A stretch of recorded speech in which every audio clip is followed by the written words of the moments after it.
मेरा नाम शारदा वर्मा है और जब मैं आज इस उम्र में खिड़की के पास बैठी अपने कांपते हाथों पर सुबह की धूप उतरते देखती हूँ, तो मुझे अपनी पूरी जिंदगी किसी बहुत लंबी और थकी हुई सड़क की तरह दिखाई देती है।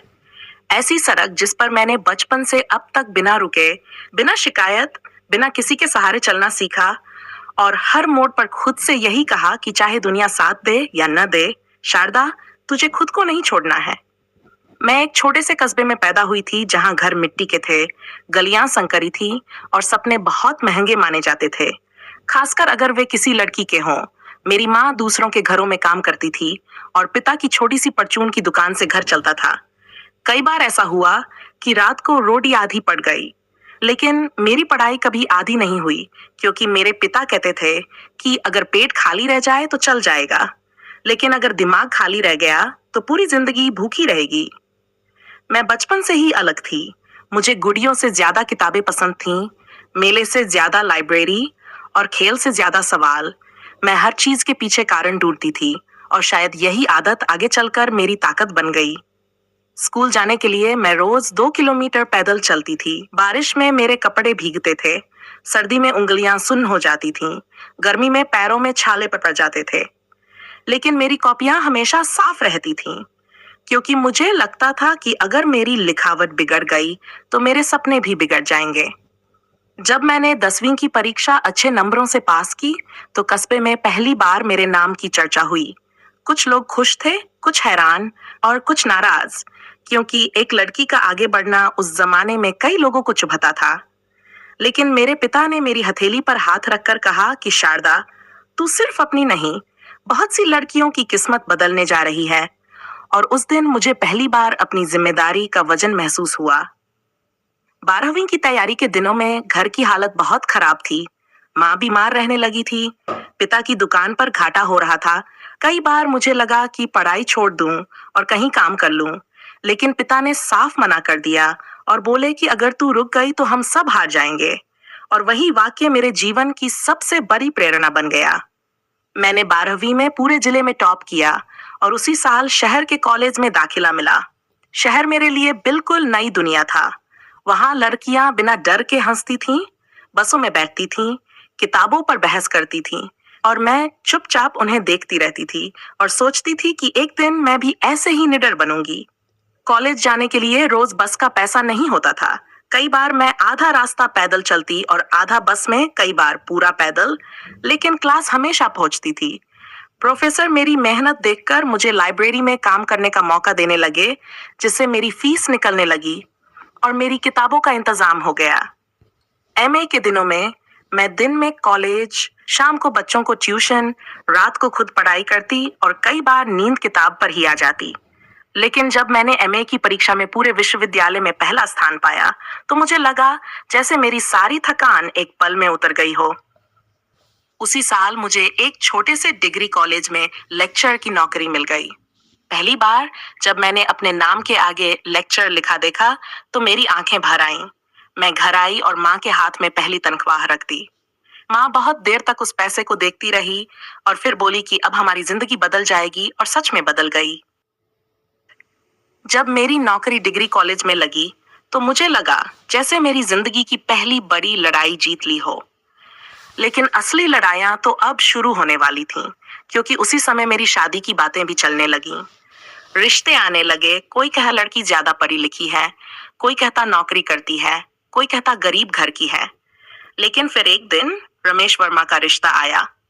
सरकारी दफ्तर में क्लर्क, बहुत साधारण परिवार, ज्यादा मांग नहीं, ज्यादा दिखावा नहीं, बस इतना कहा कि लड़की पढ़ी लिखी और समझदार होनी चाहिए। और जब रमेश मुझे देखने आया तो पहली ही मुलाकात में मुझे उसकी आंखों में ईमानदारी दिखी। न कोई बनावट, न कोई घमंड, बस एक सीधा सा आदमी जिसने मुझसे पूछा, तुम नौकरी करती रहोगी ना? और जब मैंने हाँ कहा तो वह मुस्कुराया। उस मुस्कान में मुझे अपनी आधी जिंदगी की सुरक्षा दिख गई। हमारी शादी बहुत साधारण तरीके से हुई। न ढोल, न तामझाम, न भारी भरकम मेहमान, बस कुछ रिश्तेदार, कुछ दोस्त और 2 लोगों का साथ निभाने का वादा। मैं ससुराल आई तो एक छोटा सा किराए का कमरा था, 2 कुर्सियां, एक चारपाई, एक स्टोव और बहुत सारे सपने। रमेश सुबह ऑफिस जाता, मैं कॉलेज, शाम को दोनों चाय पीते और अपने आने वाले बच्चों के नाम सोचते। उन दिनों जिंदगी में पैसा कम था, पर डर नहीं था, क्योंकि हम दोनों को भरोसा था कि जब तक साथ है, तब तक कोई मुश्किल बड़ी नहीं होती। पहले साल के भीतर ही अमित पैदा हुआ। मेरी दुनिया उसी छोटे से चेहरे में समा गई। मैं कॉलेज से छुट्टी लेकर घर पर रहती, रात रात भर गती, बच्चे को गोद में लेकर किताबें पढ़ती ताकि मेरी नौकरी भी न छूटे और मेरा बच्चा भी सुरक्षित रहे। रमेश भी मेरी मदद करता। कई बार वह ऑफिस से लौटकर खाना बनाता, कई बार बच्चे को सुलाता और कहता, शारदा, तू लेक्चर ही नहीं, बहुत बड़ी माँ बनेगी। और मैं हर बार मुस्कुरा देती। फिर रीमा आई और उसके कुछ साल बाद सौरभ। 3 बच्चे, छोटा सा घर, कम तनख्वाह, लेकिन उम्मीदें बहुत बड़ी। मैं दिन में कॉलेज, शाम को ट्यूशन, रात को बच्चों की कॉपियां। कभी कभी खुद को आईने में देखती तो पहचान नहीं पाती कि ये वही लड़की है जो कभी सपनों की बातें किया करती थी। मगर जब बच्चों को सोता देखती तो सारी थकान उतर जाती। रमेश की तबीयत धीरे धीरे बिगड़ने लगी। पहले हल्का बुखार, फिर थकान, फिर लगातार कमजोरी, डॉक्टरों के चक्कर, रिपोर्ट्स, दवाइयां और एक दिन अस्पताल का कमरा, जहां रमेश ने मेरा हाथ पकड़कर कहा, अगर मैं न रहूं तो बच्चों को मजबूत बनाना। और मैं पहली बार जिंदगी से डर गई। बीमारी लंबी चली, पैसे खत्म होते गए। मैंने अपने गहने बेचे, बच्चों की पढ़ाई के पैसे बचाए, कॉलेज से लोन लिया, ट्यूशन और बढ़ाई, लेकिन रमेश की हालत सुधरती नहीं गई। और एक सुबह जब मैं बच्चों के लिए दूध गर्म कर रही थी, अस्पताल से फोन आया। उस आवाज में शब्द नहीं थे, बस सन्नाटा था। और उसी सन्नाटे में मेरी पूरी जिंदगी बदल गई। रमेश चला गया। मैं उसके शव के पास बैठी रही, बच्चों को सीने से लगाए रही और अपने भीतर एक आवाज सुनती रही, अब रोने का समय नहीं, अब चलने का समय है। उस दिन मैंने खुद से वादा किया कि मैं अपने बच्चों को कभी कमजोर नहीं होने दूंगी, चाहे मुझे अपनी हर खुशी क्यों न छोड़नी पड़े। रमेश के जाने के बाद मेरा जीवन किसी ऐसे कमरे जैसा हो गया था जहां अचानक सारी खिड़कियां बंद कर दी गई हों। रोशनी वही थी, लेकिन हवा रुक गई थी, सांस चल रही थी, मगर जिंदगी थम गई थी। उस दिन श्मशान से लौटते हुए बच्चों ने पहली बार मुझसे पूछा था, माँ, अब पापा कब आएंगे? और मेरे होंठ कांप गए थे, क्योंकि कुछ सवालों का कोई जवाब नहीं होता। मैं बस उन्हें सीने से लगाकर चुप हो गई थी। और उसी चुप्पी में मैंने समझ लिया था कि अब मेरी आवाज ही इन तीनों की पूरी दुनिया बनेगी। अगले दिन से ही संघर्ष शुरू हो गया। बैंक में रमेश का अकाउंट बंद कराना, उसकी नौकरी की फाइलें, बीमा के कागज, पेंशन की प्रक्रिया, सब कुछ मेरे सामने पहाड़ की तरह खड़ा था। मैं कॉलेज जाती, फिर बच्चों को स्कूल छोड़ती, फिर दफ्तरों के चक्कर, फिर घर लौटकर खाना, फिर बच्चों की पढ़ाई। रात को जब सब सो जाते तो मैं अपने आंसू तकिए में सोख लेती और सुबह फिर वैसी ही बन जाती जैसे कुछ हुआ ही नहीं। पैसे की हालत बहुत बिगड़ गई थी। रमेश के इलाज में सब कुछ चला गया था। कई बार घर का किराया देने के लिए मुझे कॉलेज के प्रोफेसरों से उधार लेना पड़ा। कई बार बच्चों के जूते फटे हुए थे, लेकिन मैंने उन्हें कभी महसूस नहीं होने दिया कि हम गरीब हो गए हैं। मैं कहती थी, हम अमीर हैं, बस अभी पैसों की कमी है। और बच्चे हंस देते थे। अमित पढ़ाई में तेज था, मगर बहुत जिद्दी। रीमा बहुत संवेदनशील और सौरभ चुपचाप रहने वाला बच्चा। मैं तीनों को अलग अलग तरीके से संभालती थी। किसी को डांटती, किसी को समझाती, किसी को प्यार से बहलाती। मैं जानती थी कि अगर मैं टूटी तो ये तीनों भी टूट जाएंगे, इसलिए मैं हर दिन खुद को जोड़ती रही। समाज का व्यवहार बदल गया था। जो लोग पहले घर आते जाते थे, अब दूर रहने लगे। कुछ औरतें ताना मारती, अकेली औरत के लिए दुनिया बहुत मुश्किल होती है। और मैं मन ही मन कहती, इसलिए मैं अपनी दुनिया खुद बनाऊंगी। मैंने अपने ट्यूशन और बढ़ाए, देर रात तक बच्चों को पढ़ाया, कॉलेज में अतिरिक्त काम लिया और धीरे धीरे हालात संभलने लगे। कई बार रात को बिजली चली जाती थी। मैं मोमबत्ती की रोशनी में बच्चों को कहानियां सुनाती, उन्हें रमेश की बातें बताती, ताकि उनका पिता उनकी यादों में जिंदा रहे। सौरभ अक्सर पूछता, माँ, पापा की आवाज कैसी थी? और मैं उसे बताती। रीमा उनकी तस्वीर से बात करती। अमित चुपचाप सब सुनता रहता। एक दिन अमित ने मुझसे कहा, माँ, मुझे जल्दी बड़ा होना है। और मुझे पहली बार अपने बेटे के बचपन के जाने का दुख हुआ, लेकिन मैंने उसे सीने से लगाकर कहा, तू बस अच्छा इंसान बनना। और उसी वाक्य को मैंने अपने तीनों बच्चों का मंत्र बना दिया। मैं कई बार बीमार पड़ी, कई बार बेहोश हुई, मगर कॉलेज नहीं छोड़ा, क्योंकि वही नौकरी मेरी रीढ़ थी, वही मेरी ताकत। मैंने अपने नाम पर बीमा कराया, बच्चों के लिए बचत शुरू की और हर महीने थोड़ा थोड़ा पैसा जोड़ने लगी ताकि आने वाला कल कुछ आसान हो सके। बच्चे बड़े होते गए, उनकी जरूरतें बढ़ती गई और मैं अपने सपनों को और छोटा करती गई। मैंने अपनी नई साड़ी की जगह बच्चों की किताबें खरीदी, अपने इलाज की जगह उनकी फीस भरी और कभी शिकायत नहीं की, क्योंकि माँ शिकायत करने के लिए नहीं बनी होती, वह निभाने के लिए बनी होती है।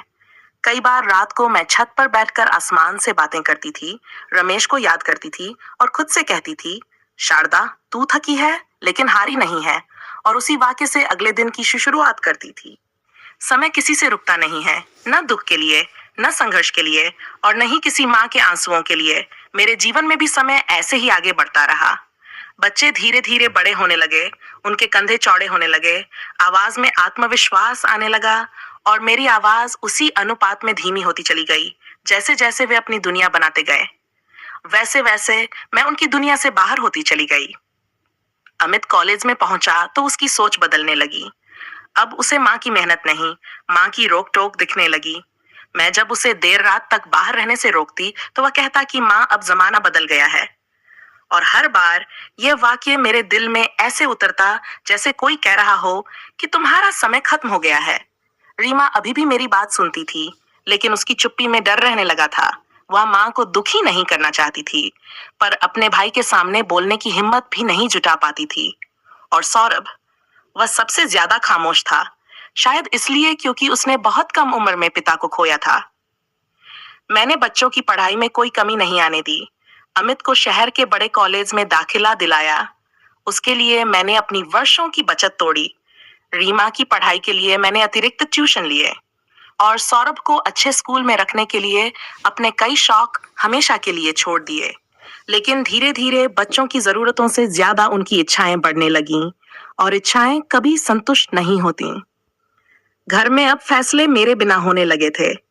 अमित अखबार पढ़ते हुए मुझसे पूछता भी नहीं था कि क्या करना चाहिए। वह सीधे कह देता कि मैंने तय कर लिया है, और मैं चुप रह जाती, क्योंकि माँ का चुप रहना अक्सर उसकी हार नहीं बल्कि उसकी मजबूरी होता है। रीमा की शादी की बात चली तो मैंने रिश्ते देखे, कुंडली मिलवाई, लेकिन अंतिम फैसला अमित ने लिया। और मुझे पहली बार एहसास हुआ कि मेरे घर में मेरी भूमिका अब सिर्फ रसोई और पूजा तक सिमट रही है। रीमा की शादी में मैंने अपने बचे हुए गहने बेच दिए, लेकिन चेहरे पर मुस्कान रखी, क्योंकि समाज यही देखता है कि माँ खुश है या नहीं। ये नहीं देखता कि उसके भीतर क्या टूट रहा है। शादी के बाद रीमा विदा हुई तो घर और सूना हो गया, और उसी सूनेपन में अमित और सौरभ और ज्यादा स्वतंत्र होते चले गए। मैं कॉलेज से रिटायर हुई तो पहली बार घर में पूरा समय रहने लगी, लेकिन यह समय किसी ने मांगा नहीं था। दिन भर घर में रहते हुए मैं देखती कि मेरे बच्चे मोबाइल में व्यस्त रहते, आपस में अंग्रेजी में बातें करते, और मुझे ऐसा लगता जैसे मैं किसी ऐसे घर में रहती हूँ जिसकी भाषा भी अब मेरी नहीं रही। मैं जब उन्हें पुराने दिनों की बातें सुनाती तो वे मुस्कुराकर कहते कि माँ, अब पुरानी बातें मत किया करो, और हर बार मेरे भीतर कुछ चुपचाप मर जाता। सौरभ ने बिजनेस शुरू करने की बात कही तो मैंने मना नहीं किया। मैंने अपनी जमीन के कागज उसके सामने रख दिए, बिना यह सोचे कि मेरे बुढ़ापे का सहारा क्या होगा, क्योंकि माँ हमेशा वर्तमान में बच्चों को देखती है, भविष्य में खुद को नहीं।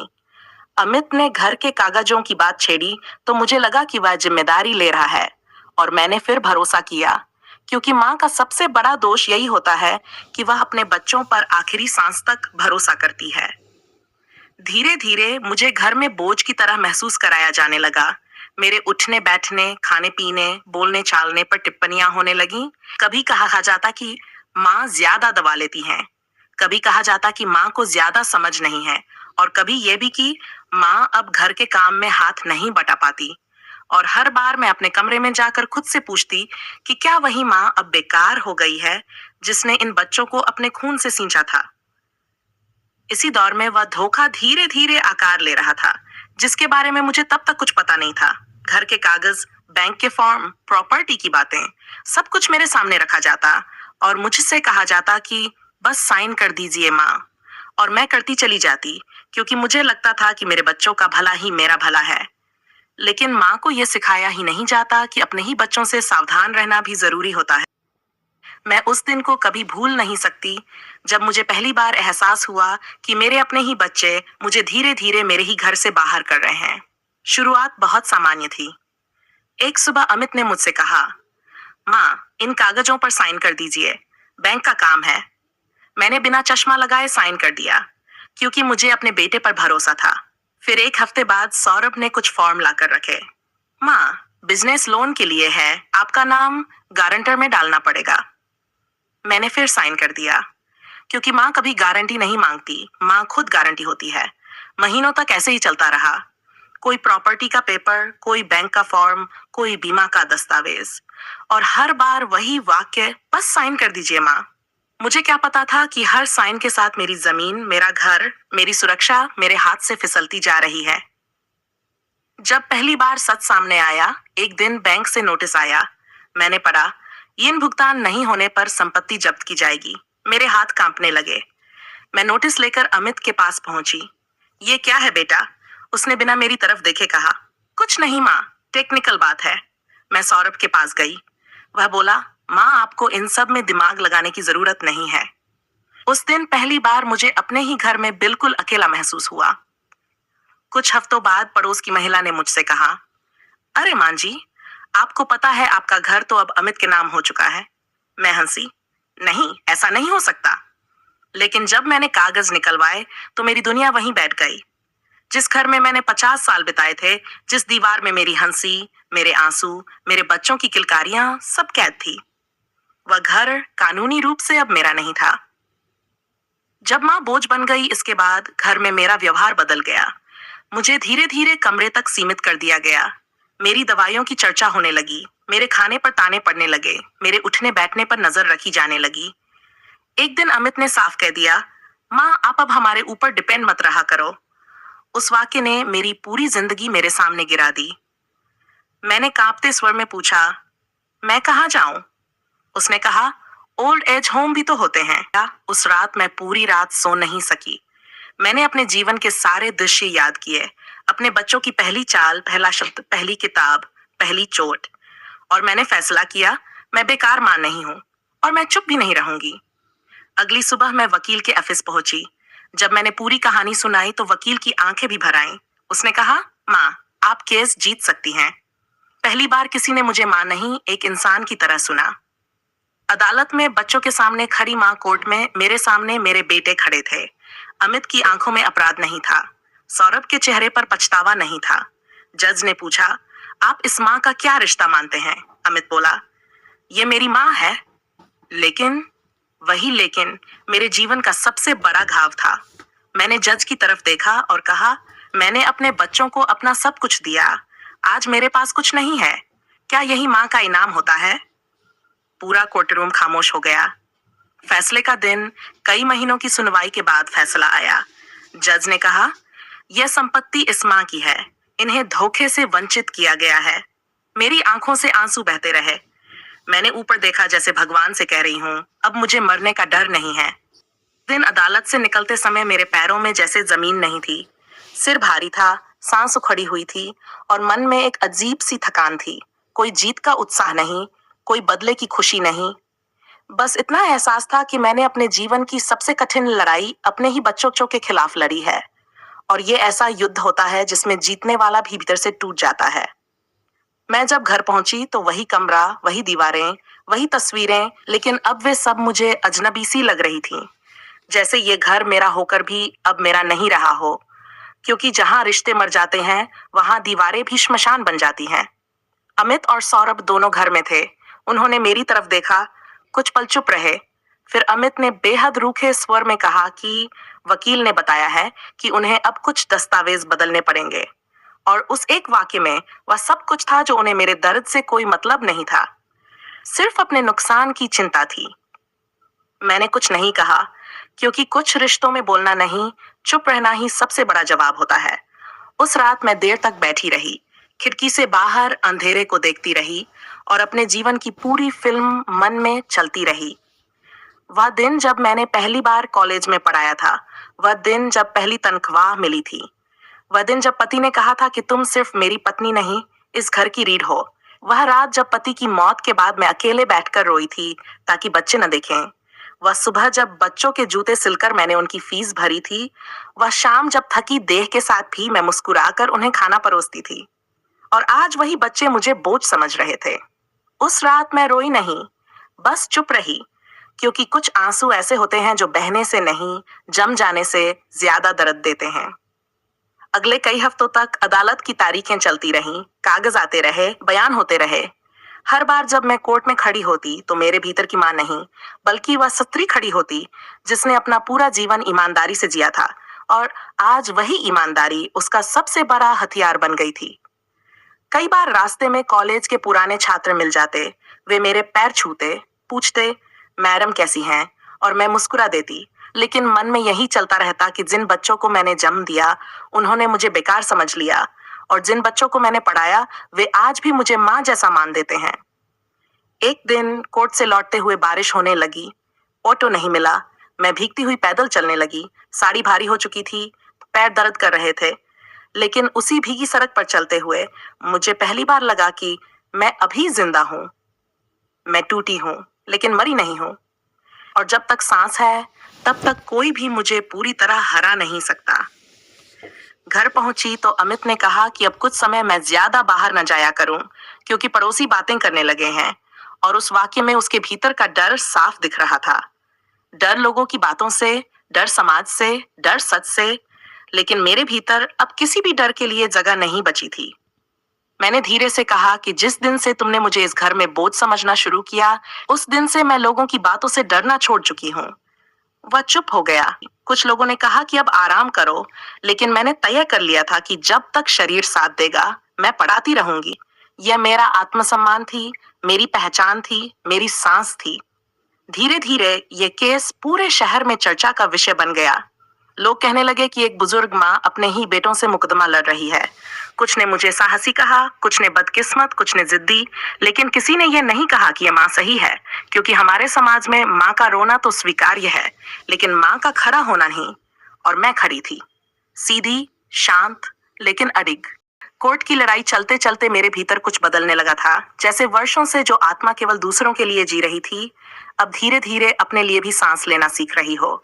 और यह बदलाव अचानक नहीं आया था, यह हर उस रात के बाद आया था जब मैं अकेली बैठी अपने ही घर में अजनबी बन चुकी थी। हर उस सुबह के बाद आया था जब मैं शीशे में अपना चेहरा देखती और खुद से पूछती कि क्या यही वह स्त्री है जिसने पूरे मोहल्ले को अपने बच्चों की सफलता के सपने सुनाए थे। हर उस दिन के बाद आया था जब कॉलेज के क्लासरूम में खड़ी होकर मैं बच्चों को आत्मसम्मान का पाठ पढ़ाती थी, और घर लौटकर वही आत्मसम्मान दरवाजे पर छोड़ देती थी। अब ऐसा नहीं था।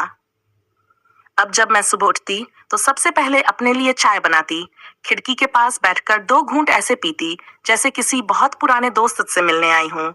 और उस शांत समय में मुझे पहली बार अपने ही भीतर की आवाज सुनाई देती। वह आवाज जो वर्षों से बच्चों के शोर में दब गई थी, पति की यादों में गुम हो गई थी, समाज की अपेक्षाओं के नीचे कुचल गई थी। मेरे व्यवहार में भी बदलाव आने लगा था। मैं पहले से अधिक दृढ़ थी, अधिक स्पष्ट थी, अधिक स्थिर थी। जैसे अब मैं केवल पढ़ाने नहीं, बल्कि अपने जीवन की गवाही देने आती थी। और छात्र भी ये महसूस करने लगे थे। वे मेरी बातें अब नोट्स की तरह नहीं, बल्कि जीवन के सूत्र की तरह सुनते थे। इन्हीं दिनों मेरी पुरानी सहेली सविता मुझसे मिलने आई। वह मुझे वर्षों से जानती थी, मेरी शादी से पहले की जिंदगी, मेरे संघर्ष, मेरी हंसी, सब कुछ। और जब उसने मेरी पूरी कहानी सुनी तो उसने मेरा हाथ थामकर कहा कि तूने अपने बच्चों के लिए बहुत जिया, अब अपने लिए जीने का समय है। और उस एक वाक्य में वह स्नेह था जो मुझे अपने ही घर में वर्षों से नहीं मिला था। हम दोनों देर तक बातें करती रहीं, पुराने दिनों को याद किया। कैसे मैं रोज बस पकड़कर कॉलेज जाती थी, कैसे बारिश में भी साड़ी के पल्लू से किताबें ढककर रखती थी, कैसे पहली बार लेक्चर देने से पहले मेरा गला सूख गया था और फिर भी मैंने पूरे आत्मविश्वास से पढ़ाया था। कैसे पति मेरे लिए रोज शाम को चाय बनाते थे और कहते थे कि तुम घर की नहीं, इस देश की पूंजी हो। और जब मैं ये सब याद करती तो मन में एक टीस उठती थी कि वही पति अगर आज जिंदा होते तो शायद ये दिन कभी देखने न देते। धीरे धीरे मैंने महसूस किया कि जिस घर को मैं खो चुकी थी, उसी खोने ने मुझे एक नई जमीन दे दी थी। अपने अस्तित्व की, अपने आत्मसम्मान की, अपनी पहचान की। इसी समय कॉलेज की एक छात्रा मेरे पास आई। उसने कहा, मैडम मेरी माँ भी घर में अपमान सह रही है। मैं आपकी तरह मजबूत बनना चाहती हूँ। और उस क्षण मुझे समझ में आया कि मेरी लड़ाई सिर्फ मेरी नहीं रही, वह बहुत सी स्त्रियों की चुप लड़ाई बन चुकी थी। केस की सुनवाई आगे बढ़ रही थी, दस्तावेज सामने आ रहे थे, झूठ उजागर हो रहा था। लेकिन मेरे भीतर अब केवल अदालत का तनाव नहीं था, बल्कि एक स्थिर शांति थी, क्योंकि मैंने तय कर लिया था कि चाहे फैसला कुछ भी हो, मैं अब फिर कभी अपने आत्मसम्मान से समझौता नहीं करूंगी। एक शाम कॉलेज से लौटते समय मैंने शहर के छोटे से पार्क में कुछ देर बैठने का मन बनाया। बच्चे खेल रहे थे, बुजुर्ग टहल रहे थे, जीवन अपने सामान्य रूप में बह रहा था। और उसी साधारण दृश्य के बीच मुझे अपने जीवन की असाधारण यात्रा दिखाई देने लगी। वह बच्ची जो गांव से शहर आई थी, वह युवती जो नौकरी के लिए संघर्ष कर रही थी, वह पत्नी जिसने घर और काम दोनों को संतुलित किया, वह माँ जिसने अपने बच्चों को उड़ना सिखाया, और अब वह स्त्री जो अपने ही जीवन की बागडोर फिर से थाम रही थी।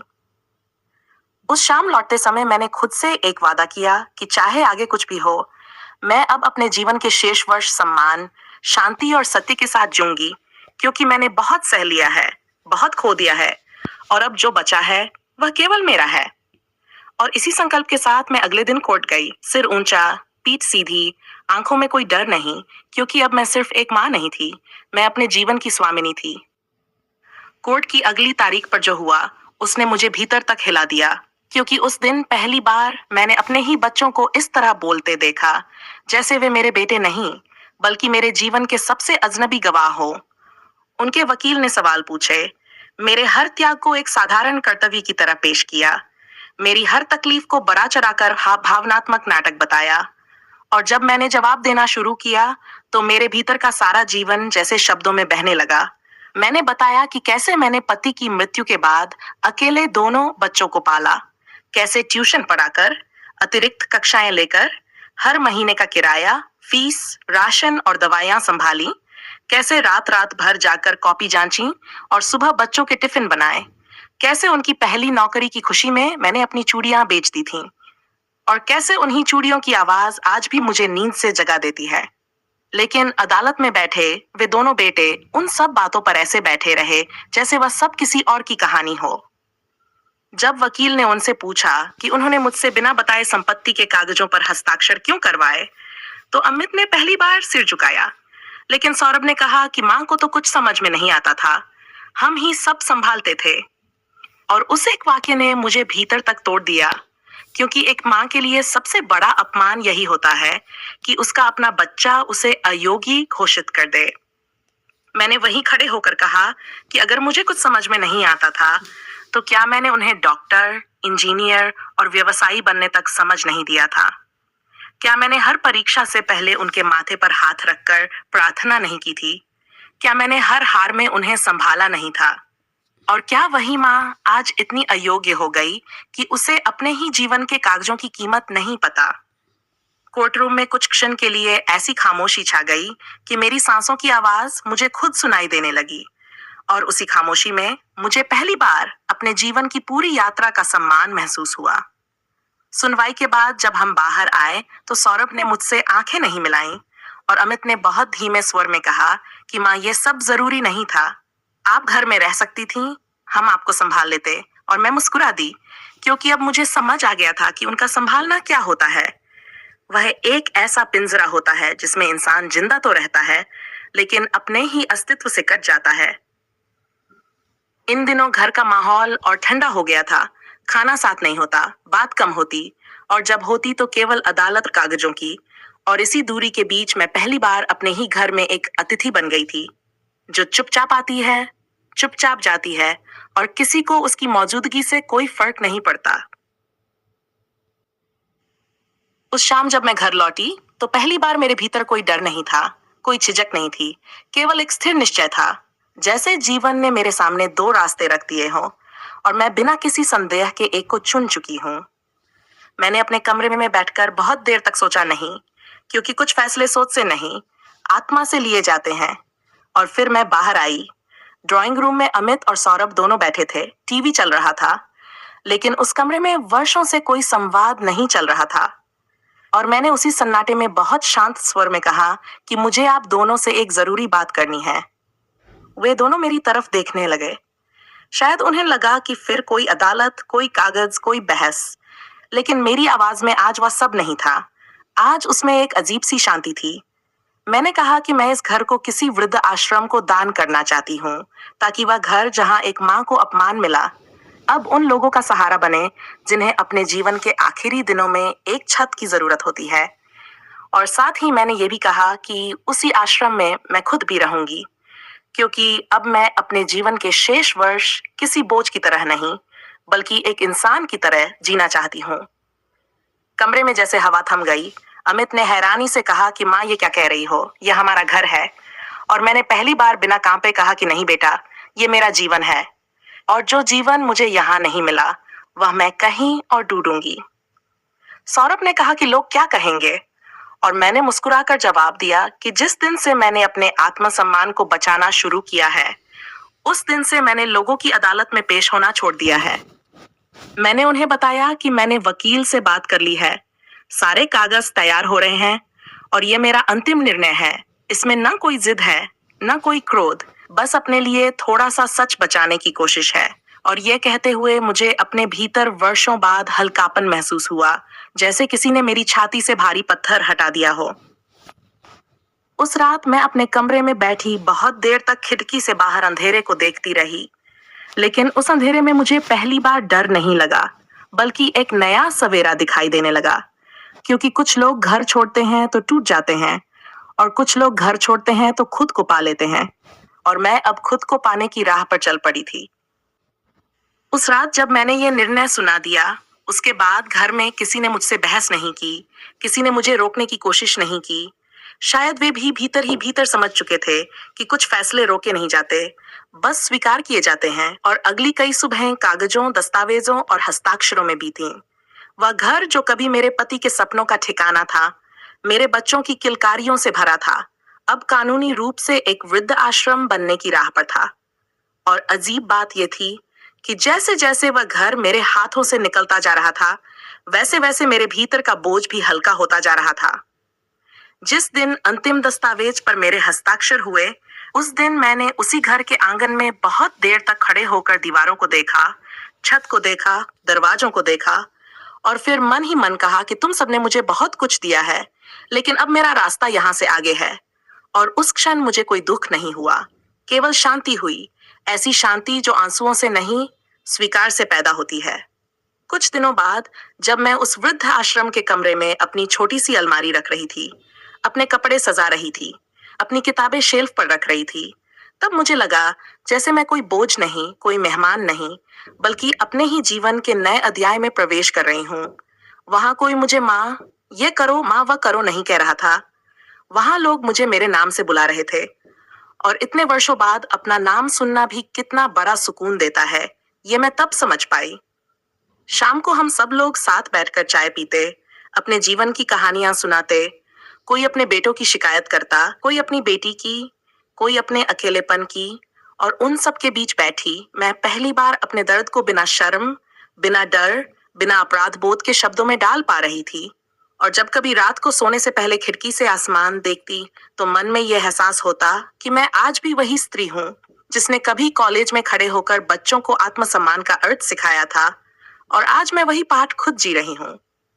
कभी कभी मेरे बेटे मिलने आते, चुपचाप बैठते, कुछ बातें करते, लेकिन अब उनके शब्दों में वह अधिकार नहीं था, वह आदेश नहीं था, केवल एक खालीपन था।